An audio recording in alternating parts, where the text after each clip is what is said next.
A reading from the Holy Gospel according to Luke. Jesus said, "If anyone wishes to come after me, he must deny himself and take up his cross daily and follow me. For whoever wishes to save his life will lose it, but whoever loses their life for my sake will save it. Whoever is ashamed of me and of my words, the Son of Man will be ashamed of when he comes in his glory, and in the glory of the Father and the holy angels." The Gospel of the Lord. Praise to you, Lord Jesus Christ.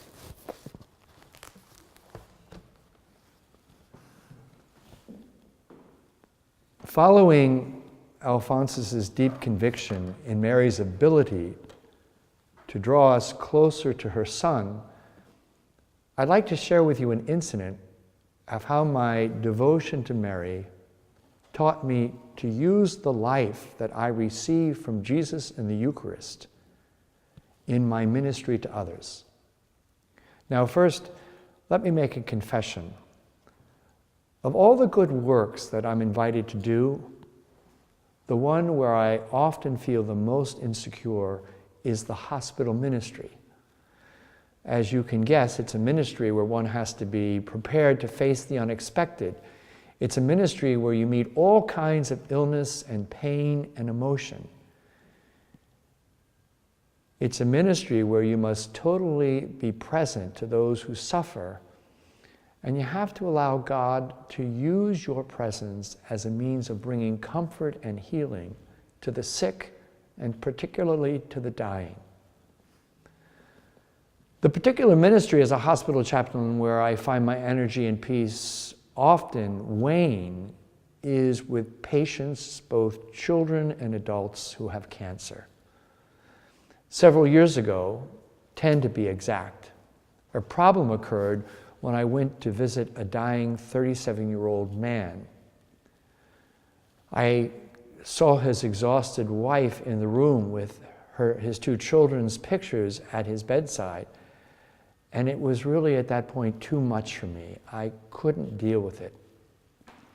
So when I went home that night while praying the rosary, I asked the Blessed Mother, "How did you handle Jesus' suffering and death?" And so I meditated on the fifth sorrowful mystery, Jesus dying on the cross. And my imagination watched Mary very closely.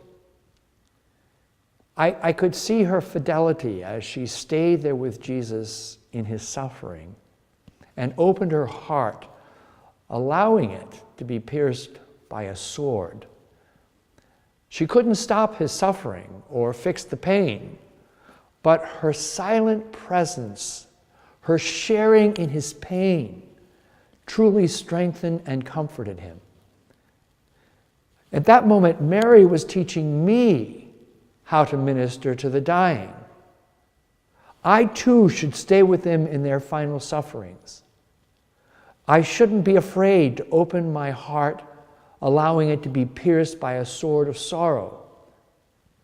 And even though I can't stop their suffering or fix their pain, Mary helped me to see that my silent presence, like hers, would help them to bear their sufferings. By sharing in their pain in this manner, I could give them comfort and even spiritual strength. Now, as I was praying this particular scene in the Gospel and watching Mary very closely in my mind's eye, something strange and unexpected happened. In my imagination, Mary turned away from the cross and she looked directly at me. She assured me that just as she had stayed with Jesus through his whole life, right up to the moment of his death, she would also stay at my side to strengthen and comfort me, that I didn't have to be afraid of suffering or death. You see, Mary somehow knew that the real problem was that I was struggling with my own death. Deep down, I couldn't deal with the thought of my own suffering and death. And that 37-year-old man hit too close to home for me. For I saw myself in that dying patient, and for a moment I couldn't cope, I couldn't function. But Mary, in my quiet meditation, knew what I needed, and she knew how to comfort and to guide me. She, in this prayerful moment, was comforting me, strengthening me, and was teaching me how I could go out now and serve others just like she was doing to me. And it worked.